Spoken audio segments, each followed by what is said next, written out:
المركز الدولي للتعليم النوعي. التميز والتفوق والنجاح درب عالي يوصلك حد الغيوم، لابسين العلم والهمة والشاح، وسط بحر المجد بالعزة نعوم. ففز بعلم تعش حيا به أبدا، الناس موتى وأهل العلم أحياء. ولهم فيها أزواج مطهرة.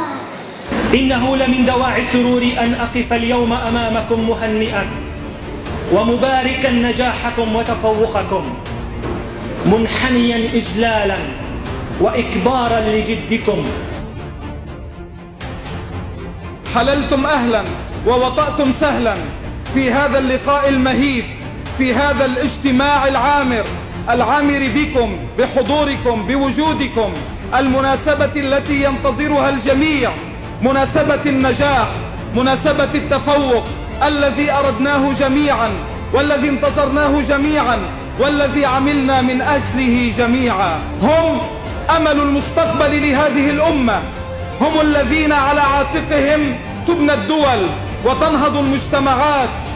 نقول إن سوريا الجريحة في هذه الأيام تنتظركم، تنتظر دوركم، تنتظر تميزكم، تنتظر جهودكم، تنتظر عطاءاتكم. الإخوة الكرام في الكويت الذين أنشأوا هذا المشروع والذين يعملون على نهضته وعلى تقدمه وعلى تطوره، ولا يبخلون بتقديم كل شيء في سبيل نجاحه، إنما يساهمون مساهمة فعالة في نجاح هذا المشروع، فلهم منا كل تحية وتقدير. بنحن معكم أهل سوريا، لن نتخلى عنكم طلاب سوريا، نقف بجانبكم، نعلمكم لتكونوا بناة للمستقبل. من سلك طريقا يطلب فيه علما سهل الله طريقا إلى الجنة. الوقت هو الحياة، الوقت هو المستقبل، سر نجاحهم هو حسن استغلال الوقت. العين سهرانة ما نامت البارح، فرحانة فرحانة لحظة فرح جامح. العين سهرانة لا شيء أجمل من النجاح والتفوق.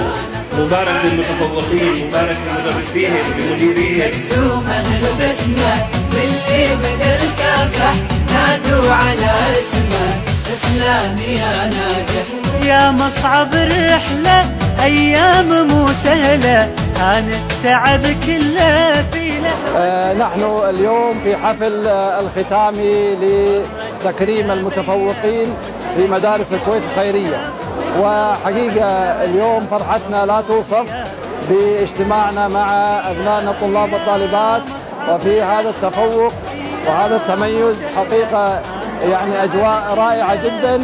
وهذا المشروع مشروع الكويت 30 مدرسة 13,000 طالب، مفخرة للكويت والكويتيين ومفخرة للسوريين في التعليم. إنها مناسبة عزيزة على قلوبنا جميعا. نحن مسرورون جدا بهذا اللقاء الطيب الذي جمع المتفوقين من هذه المدارس. نتمنى لهم النجاح والتوفيق والتميز والتألق الدائم إن شاء الله. شكرا للكويت، أشكركم. ونحن اليوم في حفل تكريم الطلاب المتفوقين. شكرا دولة الكويت، نحن مبسوطين كثير لأن نجحنا وكرمنا هون. هذه الكويت وهذا طيبها بادي، كراية لوحت للصعاد والغادي. قد كان فضلكم سيلا على وطن رام التلال وحتى أغدق الوادي.